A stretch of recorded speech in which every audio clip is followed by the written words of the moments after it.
যেই নেতাদের লাইগা ভাইয়ের ফাটাইছো মাথা, বিপদ কালে ভাই পাইবা না নেতা। যেই নেতারা ভাগ করেছে আমগো দলে দলে, সেই নেতারা তাল মিলায়া চলে তলে তলে। ওই নেতাদের লাইগা যখন পড়বা বিপদে, সেই নেতারাই বলবে তোর শালা তোরে চেনে কে। এটা কেউ না বুঝলে টাকলা মুরাদ বোঝে। পাবলিক মর রাস্তাঘাটে খবর লয় না নেতা, আসল কথা আমজনতা হইস বলির পাঠা। নেতা তো তিনি যিনি এই সমাজের নিরাপত্তার চিন্তা আগে করবে, কথা কয় না। নেতা তো অভিভাবক তো তিনি জান মালের ইজ্জতের নিরাপত্তা দেওয়ার জন্য রক্ষক হিসেবে যিনি ভূমিকা রাখবেন তিনিই নেতা। সারাদিন শুধু নেতার পেছনে, আমার নেতা যেখানে আমিও আসি সেখানে। তোর নেতা যদি দোজকে যায় তুই কই যাবি? জয় বাংলা। নারায়ণগঞ্জের মেয়র আইবি বলেছিল মরার সময় আমার জবানে যেন জয় বাংলার স্লোগান হয়। আর জোরে কন্যা কত নেকি নেকি আছে। নেতাদের পেছনে স্লোগান দিবে, আমার নেতার কিছু হলে জ্বলবে আগুন ঘরে ঘরে, মনে হয় যেন ঘরগুলো হারামজাদার বাপে বানায় রাখছে। এই যে রাজনীতি নামে মানুষের জ্বালাও পোড়াও, দোকান পুড়িয়ে দেওয়া, ঘর পুড়িয়ে দেওয়া, মানুষ হত্যা করা। আমি একটা গল্প বলি, আমার নিজের একটা কথা বলি আপনাদের। গত সরকারের আমলে আমি তো 2 বার কারাগারে গেছি। 2019 সালে একবার নিয়ে আমার 2 দিন গুম করে রাখছে, আমি কোথায় ছিলাম নিজেও জানতাম না। 21 সালে আর একবার নিয়ে গেল আল্লামা খালিদ সাইফুল্লাহ আইয়ুবী সাহেব সহ, আমরা একই সাথে কারাগার। আজকেও 2 জনের মাহফিল একসাথে। হযরত আসতেছেন মাশাআল্লাহ, খুব তাড়াতাড়ি চলে আসবেন ইনশাআল্লাহ। একসাথে কারাগারে 2 মাস 14 দিন কারাগারে কাটালাম। আমাদের নামে মামলা দেওয়া হলো ককটেল বিস্ফোরণ মামলা। আচ্ছা বলেন তো, কোনো অন্যায় না করে 2 মাস, মোট 2 মাস 16 দিন আমি কারাগারে কাটিয়েছি। বিশ্বাস করেন আমি যতদিন কারাগারে থাকছি এত কয়দিন শ্বশুরবাড়িও থাকিনি।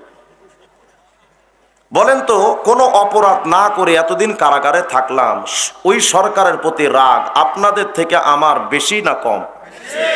বেশি। আমি আমার ওই রাগের জায়গা থেকেও আপনাদের কাছে একটা প্রশ্ন করি একেবারে নিরপেক্ষ দৃষ্টিতে। শেখ হাসিনা সরকার যখন চলে গেল, বাংলাদেশে অনেকের দোকান পোড়ানো হয়েছে না? অনেকের গাড়ি বাড়ি পোড়ানো হয়েছে না? কেন পুড়িয়েছেন বলেন? কেন পোড়ালেন? আমার বাড়ির এলাকায়, আমার যেখানে আমাদের বাড়ি এই বাজারে কয়েকটা দোকান পুড়িয়ে দিছে। আমি ওদেরকে ডাকলাম, এদিক শোন, শেখ হাসিনার প্রতি রাগ কি তোর বেশি না আমার বেশি? আপনার বেশি। দোকান পোড়াইলি যে? হ্যাঁ আওয়ামী লীগ করতো। আরে বাবা বুঝলাম সে আওয়ামী লীগ করতো, তাই বলে দোকান পোড়াইলা? তোমার দোকান কি কোনোদিন ওই লোকটা পোড়াইছিল? কয় না। তো তুমি পোড়াইলা যে? ওরে আমি মেজাজ খারাপ ছিল ওর উপরে। আমি বললাম ঠিক আছে, মেজাজ খারাপ সবই ঠিক আছে, কিন্তু আমার প্রশ্ন হলো যেই দোকানটা তুমি পোড়াইলা, এই দোকানটা থেকে তো ওই বেচারার ঘরে থাকা তার অসুস্থ বাপ মায়ের 2টা ঔষধ জুটতো, তার ছোট মাসুম বাচ্চাদের 2 লুকমা খানা জুটতো। এই দোকানটা তুমি জ্বালাইলা, তোমার কি বিবেক নাই? কথা হয় না? আমার একটু আওয়ামী লীগের দালাল দালাল মনে হয় নাকি? দালাল বলে মনে করেন, কিন্তু আপনি নিজের বিবেকের কাছে প্রশ্ন করেন তো, কেন পোড়ালেন আপনি তার দোকানপাট?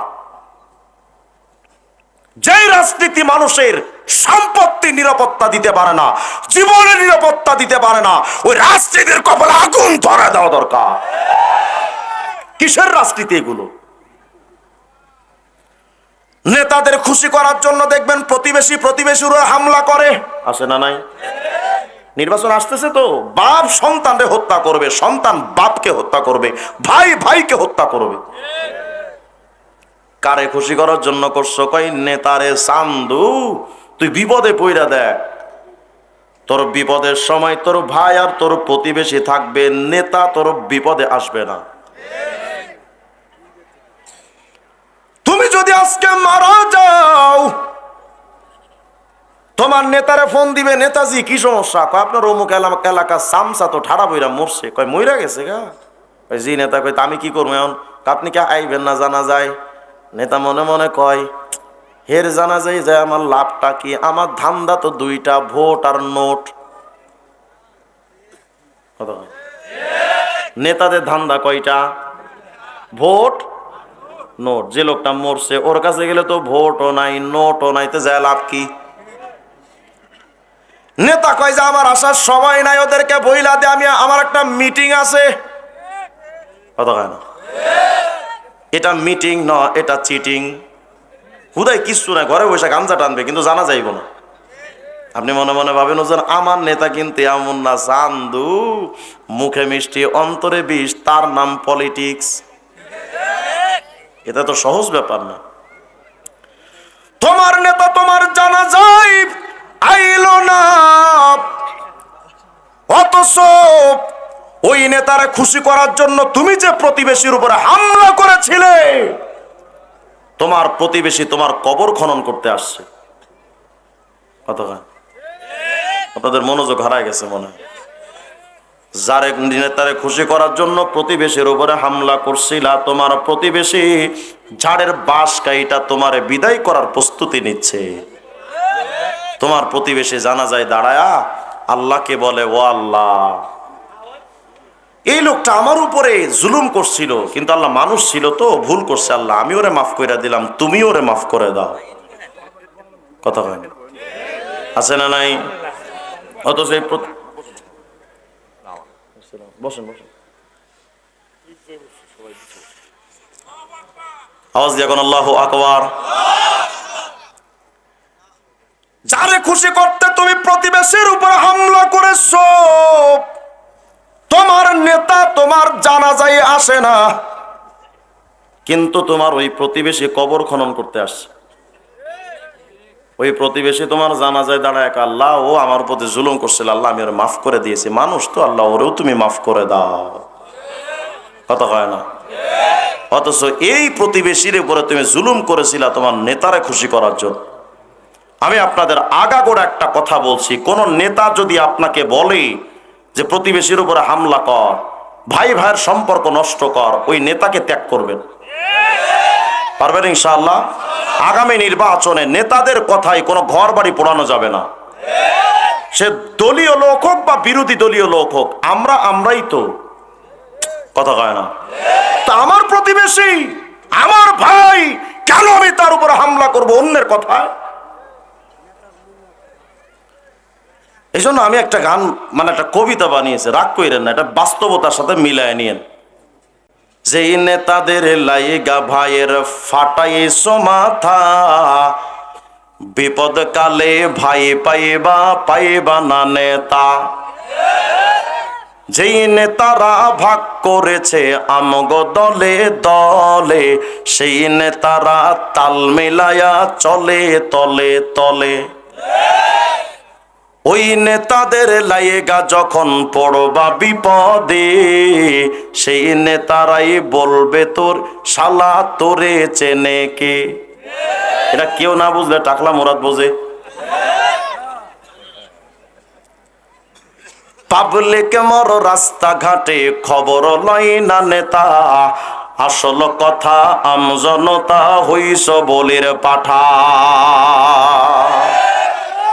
নেতা তো তিনি যিনি এই সমাজের নিরাপত্তার চিন্তা আগে করবে। কথা কয় না? নেতা তো অভিভাবক তো তিনি, জান মালের ইজ্জতের নিরাপত্তা দেওয়ার জন্য রক্ষক হিসেবে যিনি ভূমিকা রাখবেন তিনিই নেতা। সারাদিন যদি আপনি এর পিছনে ঘোরেন, নামাজ কালাম নাই, খবর নাই, কোনো ফায়দা আছে? কতক্ষণ ফায়দা আছে? অথচ এক সেকেন্ডের কত দাম। আল্লাহর কোন বান্দাই যদি এক সেকেন্ড একবার জিকির করেন লা ইলাহা ইল্লাল্লাহ, যেই নেকিটা হয় 8টা সমুদ্রের পানিরে কালি বানায়া এই কলম কালি দিয়া লিখলেও কলম কালি শেষ হয়ে যাবে, কিন্তু একবার কালেমায়ে তৈয়্যিবার জিকিরের নেকি লেখা শেষ হবে না।